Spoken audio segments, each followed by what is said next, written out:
Assalamualaikum Football United, ringan amatiran ala gue. Ya, hari ini gue gak akan ngobrol tentang Manchester United ya. Bismillah. Seperti yang beberapa kali gue lakukan sebelumnya, ya gue akan ngobrolin tentang tim nasional Indonesia. Mungkin bagi sobat Football United yang baru subscribe atau baru bergabung, kok ngomongin tim nasional ya, gue sudah beberapa kali juga kalau ada hal yang menurut gue menarik untuk dibahas ya, baik itu review-preview mengenai tim nasional, gue pernah bahas ya.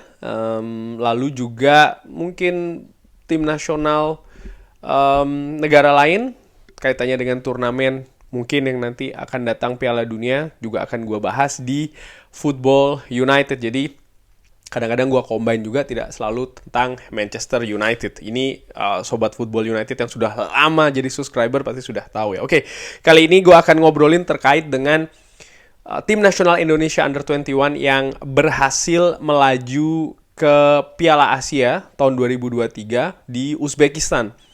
Menurut gue ini merupakan pencapaian yang luar biasa, utamanya bagi Shin Tae-yong ya, pelatih dari Korea Selatan ini, karena double sukses mengantarkan tim nasional senior ke Piala Asia ya, putaran final yang sampai saat ini masih belum jelas nih akan diadakan di mana. Kabarnya demikian ya, karena tadinya pingin di China, cuman karena COVID dan lain-lain tidak jadi. Australia ingin ikut bidding tapi mengundurkan diri. Kabarnya Indonesia juga menjadi salah satu calon tuan rumah ya, mengajukan bidding beserta dengan Qatar kalau tidak salah. Masih gue nantikan juga update-nya seperti apa. Tapi kali ini gue ingin membahas tentang tim nasional U20, tim nasional Garuda Muda ini menurut gue sangat luar biasa. Karena satu grup dengan Vietnam, Timor Leste, dan juga Hong Kong mampu menyapu bersih di 3 pertandingan, lolos sebagai juara grup, lolos langsung ya, mengalahkan ya Vietnam, Timor Leste, dan juga Hong Kong. 4-0 menghadapi Timor Leste, lalu 1-5 menghadapi Hong Kong, dan terakhir menghadapi salah satu raksasa kalau gue bisa bilang di Asia Tenggara saat ini, yaitu adalah Vietnam dengan skor 3-2 di pertandingan yang menurut gue dengan amatiran cukup dramatis karena tim nasional sempat unggul dulu, lalu dibalikan keadaan oleh Vietnam, tapi akhirnya di 10 menit terakhir timnas bisa membalikkan kembali keadaan menjadi 3-2 dan lolos sebagai juara grup. Nah, gue ingin ngobrol ringan saja ini tentang bagaimana setelah lolos Piala Asia ini harus seperti apa. Ini mengingatkan gue juga kalau tidak salah beberapa waktu yang lalu di zamannya Evan Dimas ya kan, kita juga sempat lolos kalau tidak salah, tapi di putaran finalnya ini justru babak belur. Kalau gue salah tolong dikoreksi ya. Pada saat itu di zamannya Indra Safri, bahkan kita sempat satu grup dengan Korea Selatan ya kan. Sekali lagi kalau gue salah tolong dikoreksi ya. Tapi yang menarik adalah bagaimana fokus pada saat itu setelah kita lolos, lalu ya ada tur ya kan, tur Nusantara kalau tidak salah. Jadi pemain tim nasional ini harus bertanding di beberapa kota ya kan.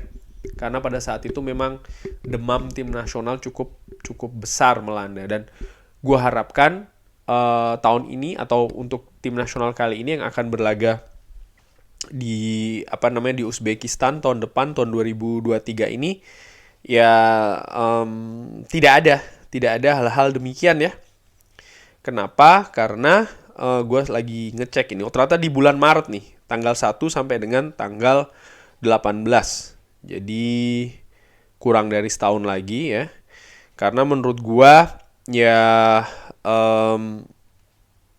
ini lolos kualifikasi itu oke, ini merupakan satu tahap, tapi bukan tahap akhir kan. Kita kan tentu saja ingin juga berprestasi di putaran final di Piala Asia.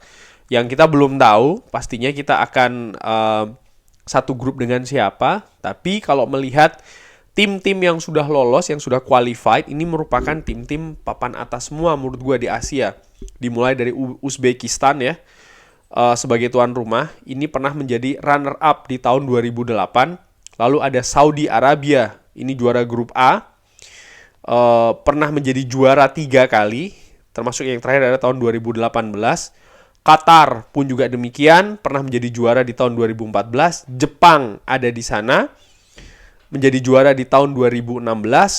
Jordan di sana juga, pernah jadi juara tahun 2006.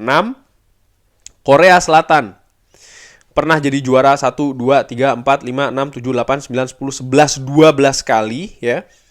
Indonesia pernah menjadi juara di tahun 1961 ya, 1961. Oman belum pernah sama sekali menjadi juara ya, tapi ya Oman menurut gua tim Timur Tengah ini juga memiliki kekuatan, memiliki kualitas yang harus diwaspadai. Lalu ada Tajikistan, ada Iran, ada tim-tim lain juga masih seperti kayak Vietnam, Kyrgyzstan, China, Syria. Ini juga masih artinya lawan yang akan kita hadapi di putaran final ini cukup sulit. Jadi sekali lagi ya, ini gue lihat ternyata top 5 best runner up ini akan lolos, berarti Vietnam, Kyrgyzstan, China, Syria. Satu lagi ini masih belum pasti apakah Thailand atau tidak. But anyway, sekali lagi, tim-tim yang tadi gue sebutkan ini tim-tim besar semua. Ya, memang betul ketika kita menghadapi Hong Kong, ya kan, kita mampu menang besar. Lalu juga tadi menghadapi Timor Leste, kita juga mampu menang besar, ya kan. Tapi sekali lagi,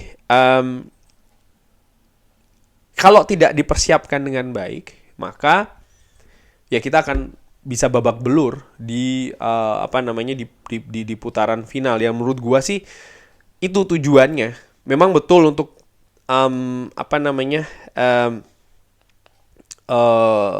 timnas yang masih muda usia, perkembangan itu selalu yang dikatakan yang lebih penting kan. Tapi menurut gua ya selain itu juga bagaimana kalau kita bisa berprestasi itu tentunya juga cukup baik. Ini gue melihat di 2018 ya, U19 Piala Asia, kita sempat berada di grup A bersama dengan Qatar, United Arab Emirates dan juga China Taipei. Kita mampu lolos ke babak selanjutnya karena kita duduk atau di akhir penyisian grup kita mampu sebagai runner up, tapi sebelumnya kita kalah 2-0 menghadapi Jepang. Ya menurut gue pada saat itu prestasinya cukup bagus, cuman jangan lupa ya, pada saat itu kita tampil di kandang sendiri kan kalau tidak salah ketika kita bermain di grup A. Jadi ya tentu saja berbeda ya ketika kita tampil sebagai tuan rumah ataupun tidak. Pada saat itu ya dukungan supporter dan lain-lain itu kan pasti akan memberikan tambahan energi. Tapi ketika tahun 2023 tahun depan kita akan tanding di Uzbekistan, tuan rumah saja menurut gua ini sudah merupakan tantangan yang cukup sulit ya kalau seandainya let's say kita satu grup dengan mereka. Tapi ketika menghadapi tim lain pun juga menurut gua ya akan cukup sulit juga bagi tim besutan dari Sintayong ini, sehingga menurut gua harus dipersiapkan. Waktu setahun ini kalau dibilang apakah cukup panjang atau tidak, ya menurut gue ini sebenarnya kalau dilihat setahun kan tidak setahun nih, karena ini sekarang sudah bulan September menuju Oktober dan tadi di bulan Maret kan, berarti praktis 6 bulan 7 bulan nggak sampai setahun. Ini menurut gue sih waktunya tidak cukup panjang ya. Gue ini sambil melihat ya di tahun 2014 kita juga sempat lolos ke putaran final. Kita satu grup dengan United Arab Emirates, Uzbekistan dan juga Australia.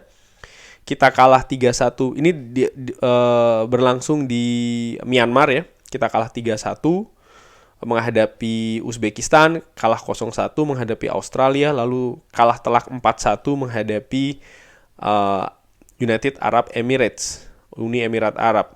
Nah, mudah-mudahan prestasi apa yang terjadi ini tidak terulang di Uzbekistan. dengan cara apa ya, dengan persiapan sih menurut gua. Jangan lagi ada campur tentang ya bisnis atau bukan bisnis ya, mungkin kayak ya mungkin dikatakan bisnis juga ya, branding, sehingga uji coba ini akan dijadikan sesuatu yang apa ya, ada ajang promosi atau seperti apa. Gua bahkan berpikir ya tidak melulu uji coba itu harus dilakukan secara terbuka sih, secara tertutup pun juga tidak apa-apa. Dan apakah uji coba itu harus di dalam negeri ataupun di luar negeri? Well, menurut gue ya, ringan amatiran kalau melihat kualitas lawan sih, gue berharap akan dilakukan di luar negeri.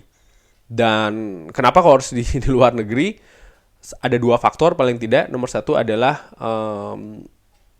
lawan yang akan dihadapi ya, kualitasnya. Tentu saja luar negeri juga tidak sembarang luar negeri sih yang ditunjuk. Apakah Korea Selatan menurut gue tuh bisa, atau Jepang ya kan, atau negara-negara di daerah Arab itu juga bisa, atau di bekas pecahan Uni Soviet itu juga bisa. Eropa pun juga oke menurut gue.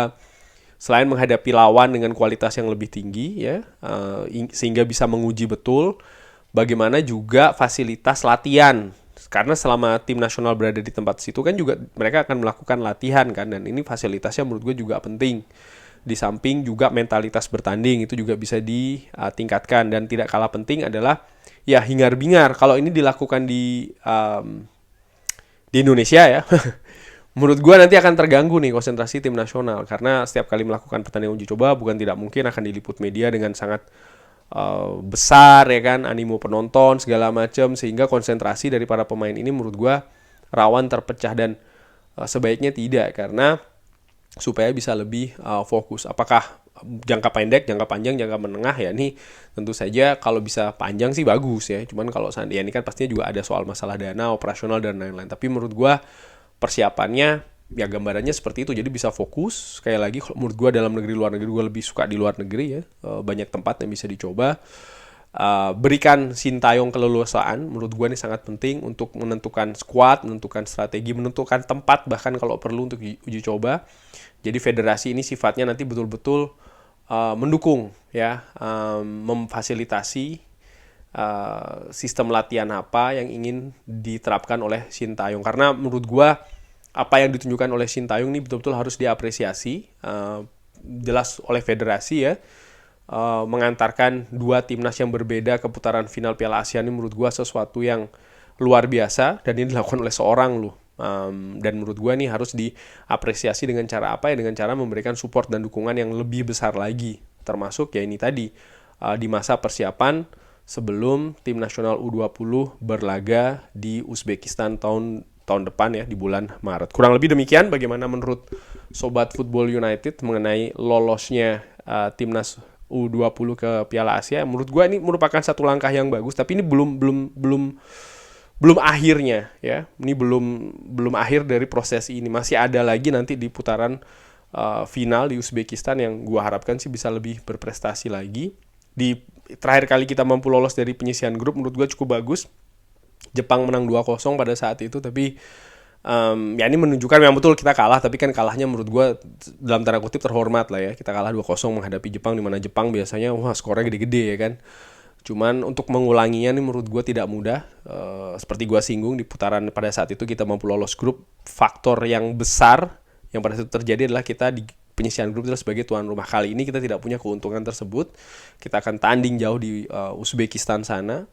Dan ini akan memberikan tantangan besar bagi tim asuhan dari Sintayong. Kurang lebih demikian. Terima kasih sudah menyaksikan. Jangan lupa like, share, dan juga subscribe. Wassalamualaikum warahmatullahi wabarakatuh.